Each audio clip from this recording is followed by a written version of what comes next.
It's about how much you earn that really matters. Para sa akin po, friends natin.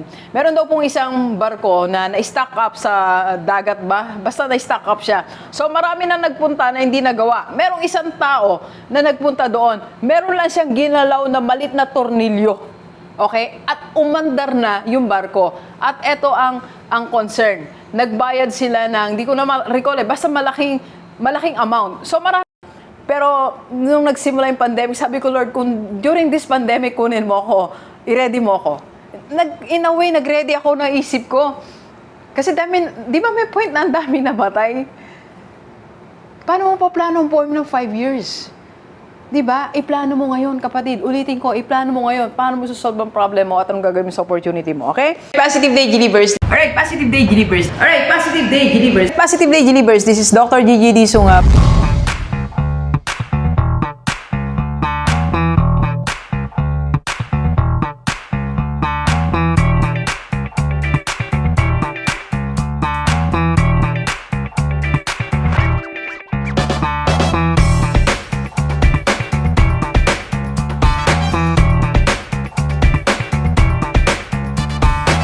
Alright, Positive Day, Gilibers. This is Dr. Gigi Disunga from Rockstar Holding Corporation. Magandang hapon sa lahat ng mga Gilibers natin.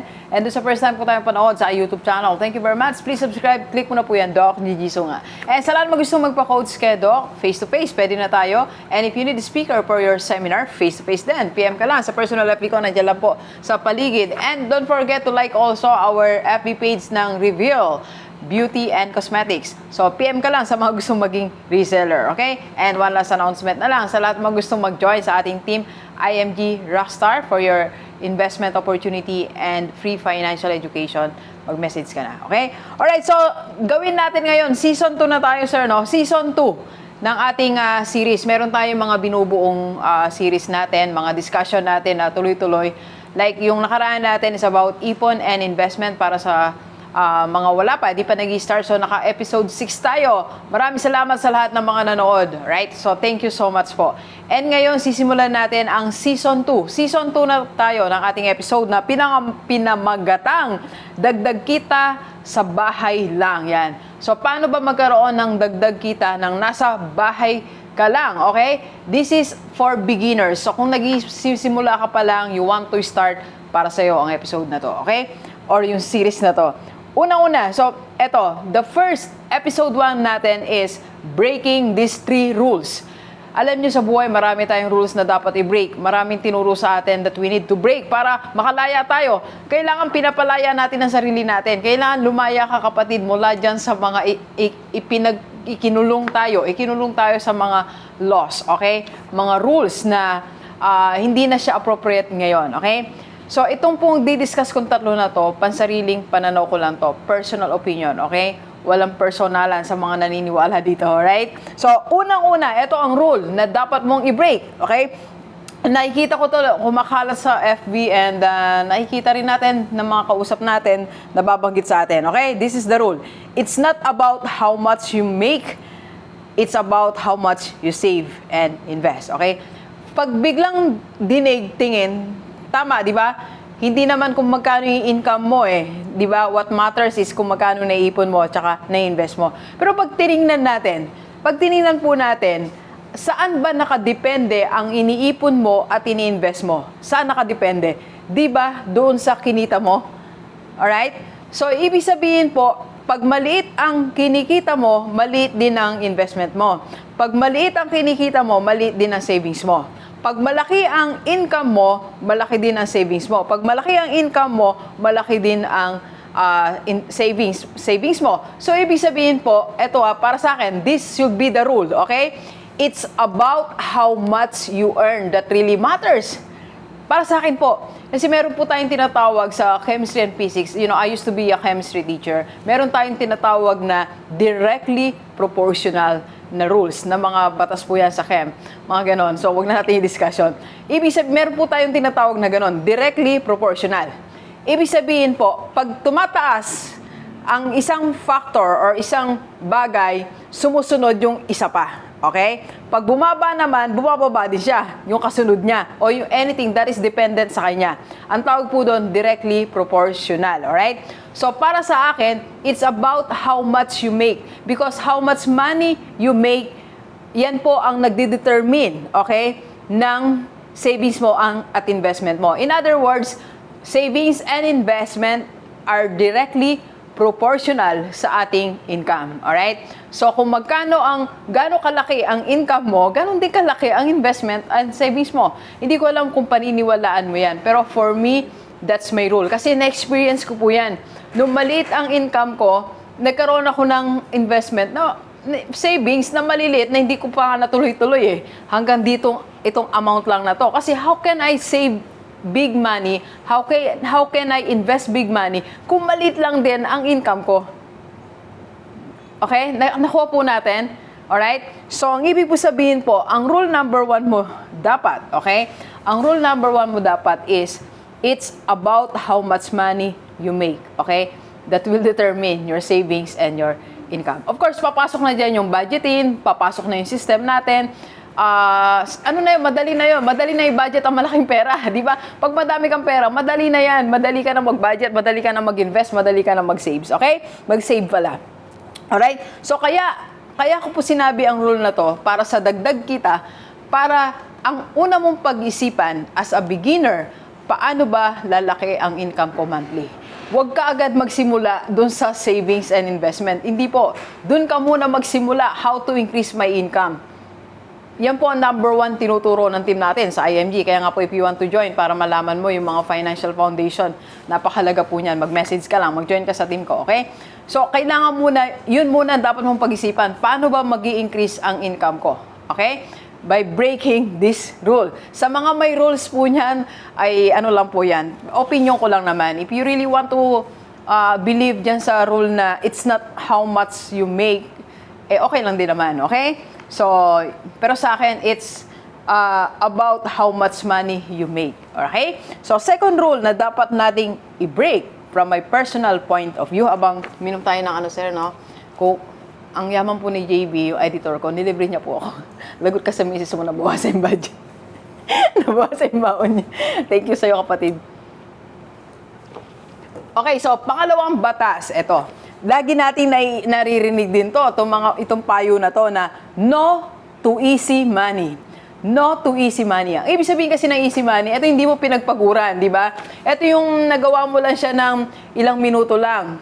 Isang usap lang, isang transaction lang. No to easy money, di ba?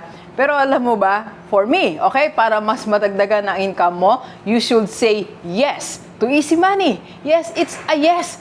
A big yes for easy money.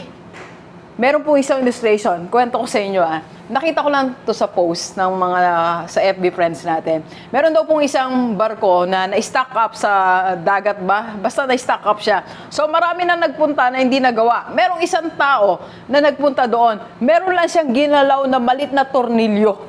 Okay? At umandar na yung barko. At ito ang concern. Nagbayad sila ng, hindi ko na recall basta malaking amount. So marami daw nagko-question, ano ginalaw niya lang yung yung tornilyo, binayaran natin ng malaki, ganun kalaking dollars? And why not? Kasi expertise niya yun eh. 'Di ba? Ang binabayaran natin sa tao na iniisip natin easy money, yung experience niya, yun ang 30 years. Hindi mo alam 30 years niyang inaral, yan lang aspect na yan. Tornilyo lang, 30 years niyang inaral. Kaya, worth naman na singiling kanya ng ganon. Kasi expertise niya yan. Yun ang ibig sabihin ng easy money. You can charge high, okay, fee. Kasi expertise mo yun. Dumaan ka sa mahabang experiences. Habang tumatanda tayo, ito para sa atin lahat, habang nagkakaedad tayo, ako matanda na, may edad na ako, I'm 48. Pagtunto mo ng 40, 50, dapat lahat ng income mo, easy money na lang. Kasi tapos ka na sa sa paghihirap, tapos ka na sa learning time mo. Though, siyempre, we are still learning. Pero, mo na yan, nabuo mo na yung cycle. Meron ka ng isang expertise. Naalala ko po nung ako po ay nag-aaral sa Miriam, meron kami mga pinupuntahan, and even nung nag-work ako sa NGO, marami kami mga consultants, lalo doon sa NGO, marami kami consultant, bisa pupunta lang sila, mag-uusap lang kami ng 30 minutes, pupunta lang doon sa babayaran ng mahal. Kasi expertise nila yun eh. Easy money. Di ba pag sinabi mo, 1 hour ka lang dito, babayaran kita ng ganito? And why not? Di ba? Easy money, okay? So, say yes to easy money para mas dumaming pera mo. Ibig sabihin lang po, para magkaroon ka ng easy money, kapatid, ngayon pa lang, dapat meron ka ng isang area na expert mo. Okay? Na expert ka doon. You are that expert of that, okay? You keep learning to that craft para magkaroon ka ng additional source of income, okay? Yes to easy money, right? And number 3 po, last rule na dapat nating i-break. Ito. Di ba lagi natin silang pinagpiprepare mga tao, or minsan tinatanong natin, describe yourself, or how will you describe yourself 5 years from now, di ba? What is your 5-year plan? Para sa akin, alam mo, mula nung pandemic, hindi ko na inisip yung 5-year plan. Wala na akong ganon. Ang plan ko na lang, right now plan. So, narinig ko sa I was watching Grey's Anatomy. Sabi nung tinatanong niya isang doktor, sabi niya, I don't have 5-year plan, I have right now plan. Di ba? Right now plan.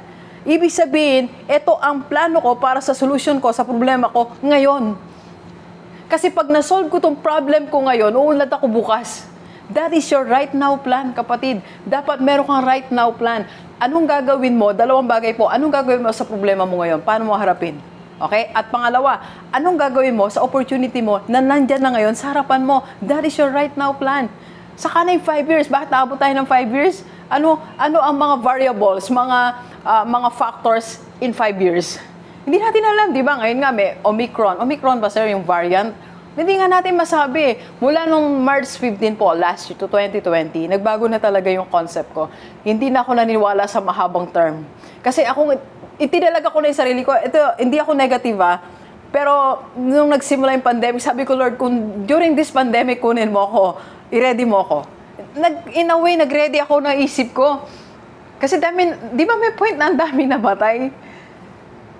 Paano mo pa plano ang buhay mo ng 5 years? Di ba? Iplano mo ngayon, kapatid. Ulitin ko, iplano mo ngayon. Paano mo susolve ang problem mo at anong gagawin mo sa opportunity mo, okay? Alright? So, anong gagawin natin ngayon, Doc? After breaking these 3 rules na inilahad sa atin, anong gagawin natin? Ang gawin mo ganito, kapatid, okay? Para makapag-focus ka lang sa ngayon mo at kung paano ka magkaroon ng additional source of income. Ayun muna ang pag-isipan mo. Episode 1 pa lang tayo, Episode 1 pa lang tayo, mga kapatid. Okay? Dagdag kita dyan lang sa bahay mo. Ang gawin mo lang, mag-concentrate ka, mag-devote ka 1 hour a day. Okay? So, 1 hour a day, ilagay mo lang yan sa, hindi ko alam kung anong oras yan. Ang gagawin mo lang, pag-iisipan mo, paano ba ako magkakaroon ng additional source of income after breaking these 3 rules. Okay? Alright, ma'am, salamat. And please share this video sa lahat ng maibigan natin, kahit OFW o dito sa Pilipinas, para sama-sama tayo mabago tumula dating buhay. Thank you very much, Gilivers. Enjoy the rest of the day. And let's go, let's go. Let's go, let's go.